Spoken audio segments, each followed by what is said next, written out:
Sistem bus.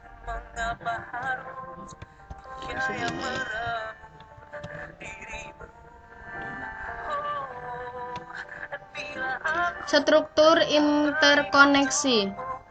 Komputer tersusun atas komponen-komponen atau modul-modul CPU, memori, dan I/O yang saling berkomunikasi. Kumpulan lintasan atau saluran berbagai modul disebut struktur interkoneksi. Rancangan struktur interkoneksi sangat bergantung pada jenis dan karakteristik pertukaran datanya.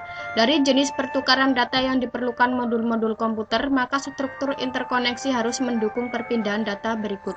Yang pertama, memori ke CPU. CPU melakukan pembacaan data maupun instruksi dari memori. CPU ke memori. CPU melakukan penyimpanan atau penulisan data ke memori. I/O ke CPU. CPU membaca data dari periferal melalui modul I/O. CPU ke I/O. CPU mengirimkan data ke perangkat periferal melalui modul I/O. I/O ke memori atau dari memori digunakan pada sistem DMA. Interkoneksi bus. Bus merupakan lintasan komunikasi yang berhubungan dua atau lebih komponen komputer. Sifat penting dan merupakan syarat utama adalah bus adalah media transmisi yang dapat digunakan bersama oleh sejumlah perangkat yang berhubung padanya. Karena digunakan bersama, diperlukan aturan main agar tidak terjadi tabrakan data atau kerusakan data yang transmisikan walaupun digunakan bersama, namun dalam satu waktu hanya ada sebuah perangkat yang dapat menggunakan bus. Struktur bus. Saluran alamat address bus digunakan untuk menspesifikasi sumber dan tujuan data pada bus data. Saluran ini digunakan untuk pengiriman alamat word pada memori yang akan diakses CPU. Juga digunakan untuk saluran alamat perangkat modul komputer saat CPU mengakses suatu modul. Perlu diketahui semua peralatan yang terhubung dengan sistem komputer agar dapat diakses harus terhubung dengan sistem komputer. Semisal mengakses port I/O, maka port I/O harus memiliki alamat hardware-nya.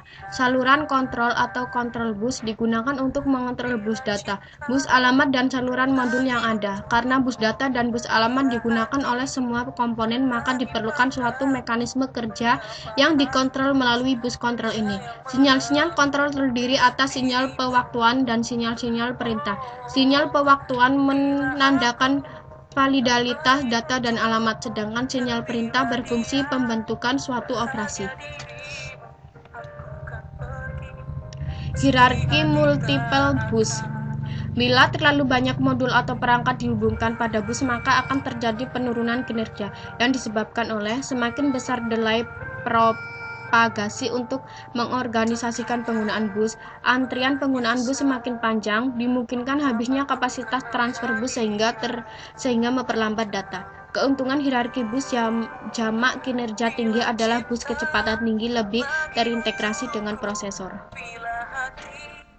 Elemen perancangan bus. Saat ini terdapat banyak implementasi sistem bus, tetapi parameter dasar perancangan bus dapat diklasifikasikan berdasarkan jenis atau didekated dan multiplaket.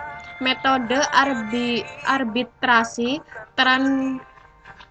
tersentralisasi dan terdistribusi, timing, sinkron dan tak sinkron, lebar bus, lebar address dan lebar data, dan jenis transfer datanya, read, with, read, modify, with, read, alter, write, block. 84 tujuan yang hendak dicapai dalam perancangan adalah bagaimana bus dapat cepat menghantarkan data dan efisiensinya tinggi. Intinya, karakteristik pertukaran data dan modul yang terkait merupakan pertimbangan utama dalam perancangan bus. Jenis bus.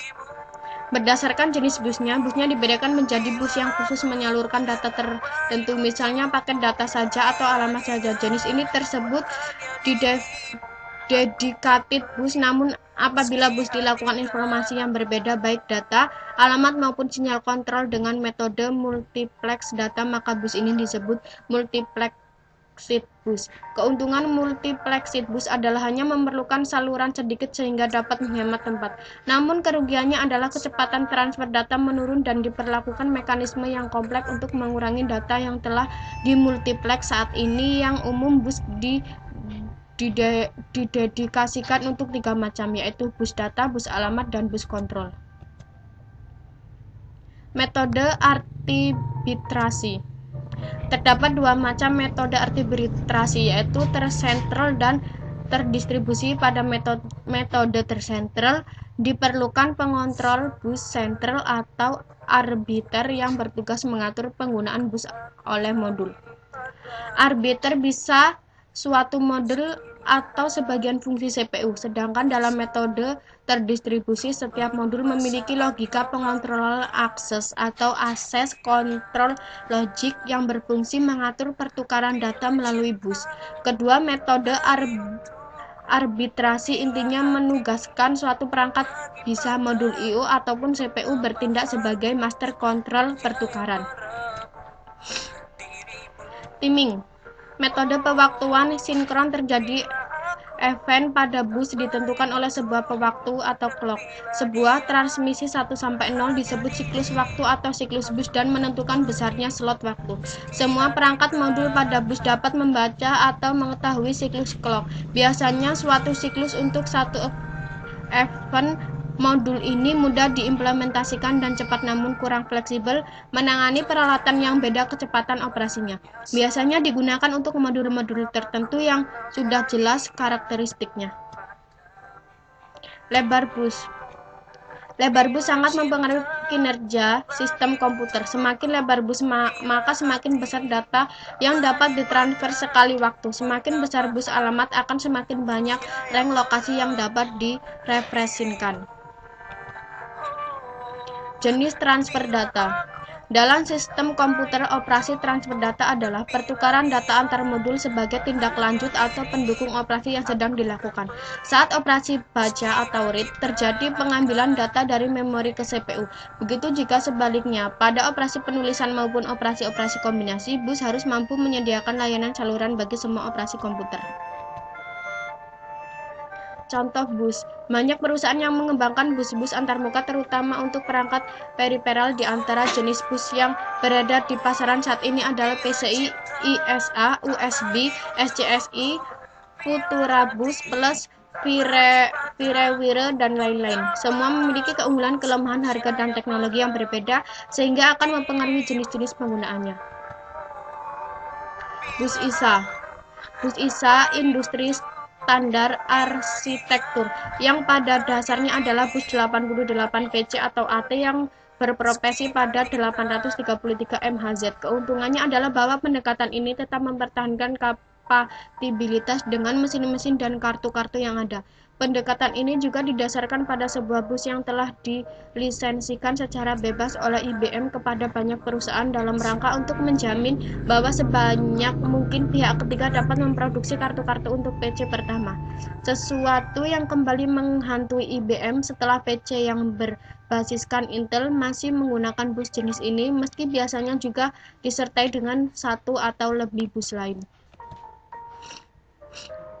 Bus PCI.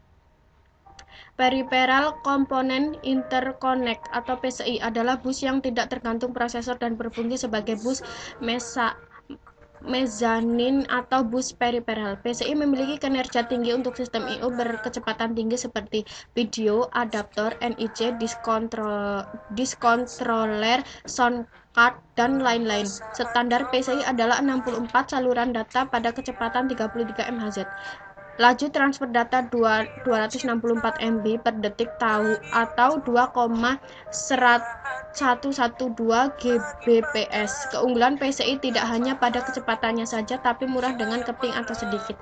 Intel melalui penerapan PCI pada tahun 1990 untuk sistem Pentium-nya. Untuk mempercepat penggunaan PCI, Intel mempetenkan PCI bagi domain publik sehingga vendor dapat mengeluarkan produk dengan PCI tanpa royalti. Bus USB. Sebagai solusinya, 7 vendor komputer atau Compaq, DEC, IBM, Intel, Microsoft, NEC, dan Northern Telecom bersama-sama merancang bus untuk peralatan I/O berkecepatan rendah. Standar yang dihasilkan dinamakan Universal Standard Bus atau USB. Keuntungan yang didapatkan dan tujuan dari penerapan USB adalah sebagai berikut. Yang pertama, pemakai tidak harus memasang tombol atau jumper pada PCB atau peralatan. Yang kedua, memakai tidak harus membuka casing untuk memasang peralatan I/O baru. Yang ketiga, hanya satu jenis kabel yang diperlukan sebagai penghubung. 4. Dapat mensuplai data dan peralatan-peralatan I/O. 5. Memudahkan pemasangan peralatan-peralatan yang hanya sementara dipasang pada komputer. 6. Tindakan diperlukan robot pada pemasangan peralatan baru dengan USB.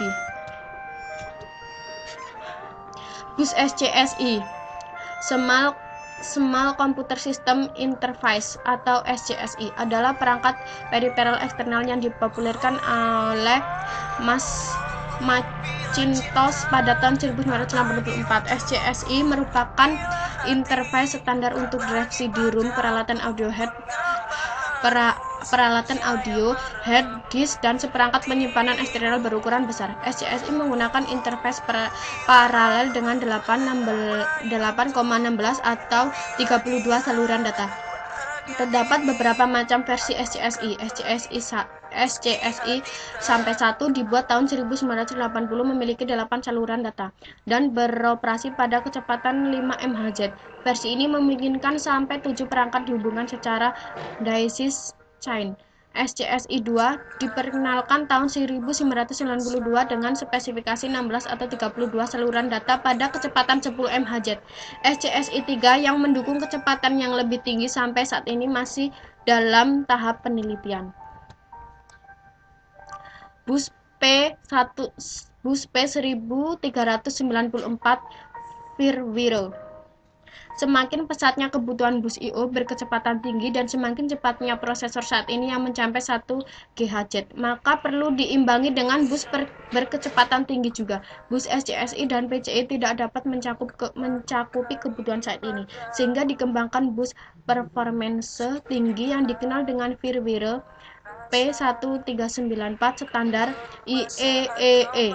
P1394 memiliki kelebihan dibandingkan dengan interface I/O lainnya, yaitu sangat cepat, murah, dan mudah untuk diimplementasikan. Pada kenyataannya, P1394 tidak hanya populer pada sistem komputer, namun juga pada peralatan elektronik seperti pada kamera digital, VCR, dan televisi. Kelebihan lain adalah penggunaan transmisi serial sehingga tidak memerlukan banyak kabel.